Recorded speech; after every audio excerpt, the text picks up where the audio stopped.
Well, hi. As promised, I'm going to share with you one of my less than sterling excursions into the field of wildlife rehab. This first story is when the rescue animal is, well, already beyond hope.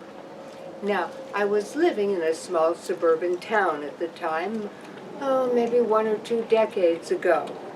It was mid-July of a brutal summer, and I'd been driving past this roadkill possum for several days. I was really surprised because no city employee, no environmentalist, no family member had come for the poor possum. Now, earlier I had, of course, checked to see if there were babies in the pouch and discovered there was no pouch at all, which meant it was a male. But at that point, it really didn't matter anymore. Well, the sadness of it all finally got to me, so I went home. I got a towel and a metal dustpan for scraping and returned to do the right thing.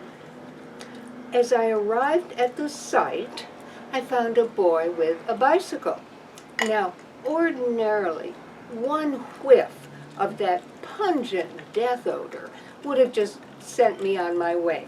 But the boy asked what I was doing with the towel and the pan, and I said, rather loftily perhaps, that I had come to claim the poor creature and give him a decent burial. Well, at that point, I pretty much had to follow through. Now, the boy said that he'd seen me around the neighborhood picking up dead squirrels, and was that what I did? Presumably for a living. But I said no, I preferred to find them alive, and what I actually did was to look after ill, injured, and orphaned small mammal wildlife until they were old enough, well enough, and strong enough to look after themselves. Well, the boy looked at me with wide-eyed awe and admiration and said, and this is an actual quote, he said, "That's really nice." Now, I mean, you can't make this stuff up. He said, "That's really nice." And in that moment, I realized that I had become a role model for America's youth. A pretty awesome responsibility when you think about it. Okay, so now there's no turning back. Okay, so I start scraping the revolting creature up with the pan, and though there are maggots coming out of what remained of any orifice, the entrails were on the outside, the skin was curling off the tail, and the pungent death odor would have curled the bark off trees. Oh, it is still in my nostrils.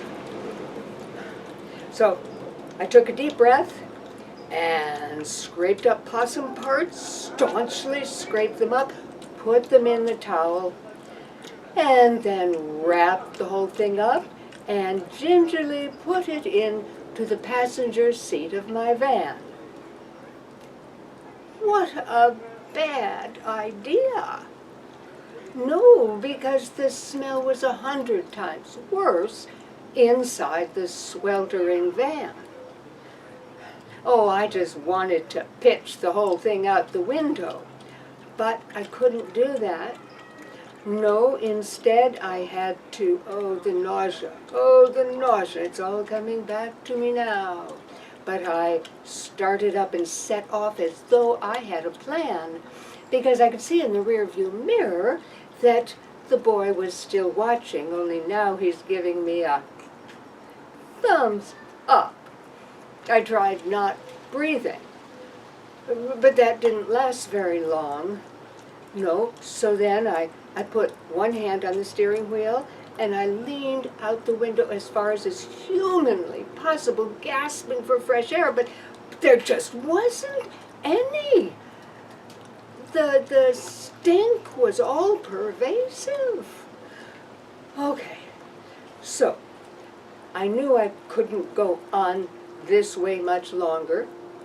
I couldn't pitch it out the window because somewhere out there was a boy on a bicycle who believed in my follow-through, and I couldn't risk him finding the abandoned carcass. I needed a receptacle, but there just weren't any. I mean, it's like trying to find a corner mailbox today. Where did they go? But then the clouds parted, and there it was. A big, shiny trash barrel. You want to get down, darling? You're going to miss the end of the story. All right, we can go. Okay, here, this will be here. If you change your mind, you want it later. All right, so where were we?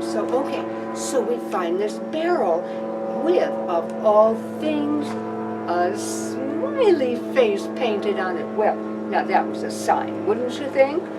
And closer inspection revealed that it was stationed at the entrance of a McDonald's drive-through window. Careful. There you go. Okay, we have a little competition, but that's all right.